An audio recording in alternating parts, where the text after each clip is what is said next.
관세음보살, 다가올 나쁜 일들이 많고 많은데 정신을 못 차리고 눈앞에 보이는 이익만 쫓아 살고 있다. 이런 사람들 중에는 자신이 무엇을 잘못하고 사는 줄조차도 모르고 산다. 남자라는 건 볼 줄 모르고 남 잘못하는 것만 보인다. 인연 맺어 상대에게 배운 것도 많고 은혜 입은 것도 많으면서 그 상대에게 기분이 나쁜 일이 있거나 싫어하는 것이 있으면 보고 들은 것에 마음 내고 마음에 담고 있다가 남의 일까지 들춰내면서 함부로 말하는 못된 인성을 나타낸다. 이런 사람 자신의 잘못됨은 모른다. 자신이 상대보다 모범이 되고 잘하는 것이 많을 때 조언이나 충고를 하라.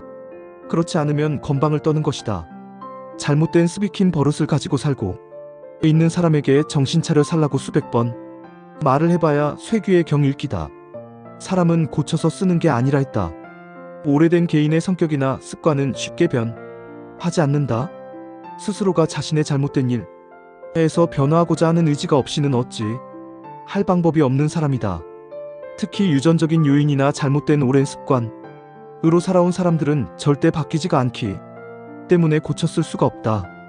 고쳐서 쓸 수 없는 사람은 개과천선할 수 있는 가능성은 단 1%도 없다는 것이다. 이러한 사람들은 심금을 울리는 부처님 말씀을 듣고서도 돌아서면 언제 그랬냐는 식이다. 잘못된 일을 하고 다시는 그러지 않겠다고 후회를 하였지만 사흘도 못 가는 헛된 맹세일 뿐 금방 돌아서면 내가 언제 그랬냐는 듯이 본래의 모습으로 돌아간다. 지 버릇깨도 못 준다. 3살 버릇 여든 간다. 는 속담처럼 한번 들인 습관이나 본성은 쉽게 고치지 어렵다는 뜻이다. 하우불이라 하여 어리석은 사람의 버릇은 고칠 수 없다. 뜻으로 위의 속담과 유사한 의미를 가지고 있다. 죽을 때까지 고칠 수 없다면 지옥이 그 답일 수밖에 없다. 어제 능원경 말씀을 이어하겠습니다. 넷째, 맛을 보는 업보가 고통스러운 과보를 부르기 때문이다. 맛을 보는 업보가 서로 교차하며 목숨이 다할 때 맨 먼저 불타는 철망의 온누리를 두루 덮은 것을 보고 망자의 영혼이 밑으로 뚫고 나가다가 철망에 걸려 목이 거꾸로 매달려 무간지옥으로 들어가는데 두 가지 현상이 나타난다. 하나는 숨을 들이마실 때 차가운 얼음이 맺혀 몸의 살이 얼어 터지는 것이다. 또 하나는 숨을 내쉴 때 뜨거운 불이 날라 와서 골수를 태우는 것이다. 이와 같이 맛을 보는 업보가 맛을 아는 혀를 거치면 업보를 인정하고 그 죄가를 참고 받아들이며 보는 눈을 거치면 타고 있는 무쇠나 돌이 되고 듣는 귀를 거치면 날카로운 무기가 된다. 숨쉬는 코를 거치면 큰 철장이 온 국토를 남김없이 덮어버리고 느끼는 몸을 거치면 활과 화살이 되거나 큰 활을 쏘는 것이 되며 분별하는 생각을 거치면 날아다니는 뜨거운 쇠가 하늘에서 떨어지는 것이다. 다섯째, 몸으로 느끼는 업보가 고통스러운 과보를 부르기 때문이다.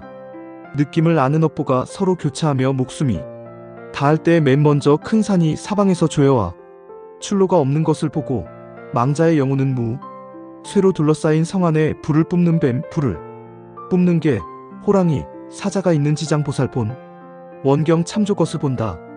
소머리 옥졸과 말머리 나찰들이 손에 창을 들고 성문 안으로 몰아 무간지옥으로 들어가는데 두 가지 현상이 나타난다. 하나는 느낌이 왔을 때 큰 산이 부딪히며 조여오면서 뼈와 살이 문드러져 피가 흐르는 것이다. 또 하나는 느낌이 사라질 때 칼에 베이고 검에 찔리면서 심장과 간장이 갈기갈기 찢어지는 것이다. 이와 같이 느끼는 업보가 몸을 거치면서 지옥으로 가는 길이 되고 염라대왕 지켜 보는 관청이나 죄를 다그치는 공문이 된다. 보는 눈을 거치면 타오르는 불이 되고 듣는 귀를 거치면 몸뚱이로 때리거나 치거나 칼로 찌르거나 활을 쏘게 된다. 숨쉬는 코를 거치면 보자기로 싸서 자루에 넣거나 두들겨서 묻게 되고 맛보는 혀를 거치면 혀를 갈기갈기 찢거나 목에 칼을 씌우고 베거나 자르게 되며 분별하는 생각을 거치면 낭떠러지에서 떨어지거나 허공에 내던지며 불로 삼고 굽게 되는 것이다. 여섯째, 의도적인 생각의 업보가 고통스러운 과보가보를 부르기 때문이다. 의도적인 생각의 업보가 서로 교차하면서 목숨이 다할 때 맨 먼저 거센 바람이 불어 국토를 파괴하는 것을 보고 망자의 영혼이 바람에 휩싸여 허공으로 올라갔다가 바람 타고 빙빙 돌며 떨어지면서 무간지옥으로 들어가는데 두 가지 현상이 나타난다. 하나는 이 상황을 깨닫지 못하고 있는 것으로 어리석음이 크게 달해 쉬지 않고서 거칠게 여기저기 쫓아다니는 것이다. 또 하나는 어리석지 않아 아는 것이 고통. 이니아는 채 헤아릴 수 없이 많이 끓는 물에 달여지거나 뜨거운 불길에 태워져서 극심한 고통을 참기 어려운 것이다. 이와 같은 삿된 생각이 분별하는 생각에 맺히면 지옥의 고통을 받는 장소가 되고, 보는 눈에 맺히면 죄를 비추는 거울이나 증거가 되며, 듣는 귀에 맺히면 큰 바위에 기어 얼음, 서리, 흙, 안개가 된다. 숨쉬는 코에 맺히면 불타는 수레나 배나 또는 우리에 갇히게 되고, 맛보는 혀에 맺히면 크게 울부짖고 후회하며 서럽게 울게 된다. 촉감을 느끼는 몸에 맺히면 몸이 커지기도 하고 작아지기도 하여 하루에 10,000번 태어나기도 하고 10,000번 죽으면서 엎치락 뒤치락하며 온갖 형벌을 받게 되느니라. 몸과 마음으로 인해 받게 되는 6가지 나쁜 과보. 어리석은 사람들은 살면서 헤아릴 수 없이 후회할 일을 만든다. 그리고 헤아릴 수 없대 이 후회를 한다. 다시는 잘못을 하지 않겠다고 다짐을 한다. 그러나 작심삼일이다. 이런 사람은 거짓말도 잘한다. 능청스럽게 한다. 한두 번 속는 게 아니다. 이제는 포기했다. 말년의 모습만 지켜볼 뿐이다. 너무 잘못 살고 있는 몇몇 사람과 이런저런 상담 끝에 마지막 대화. 누구누구야? 예. 언제 정신 차릴래? 큰일이다. 우짤락하노.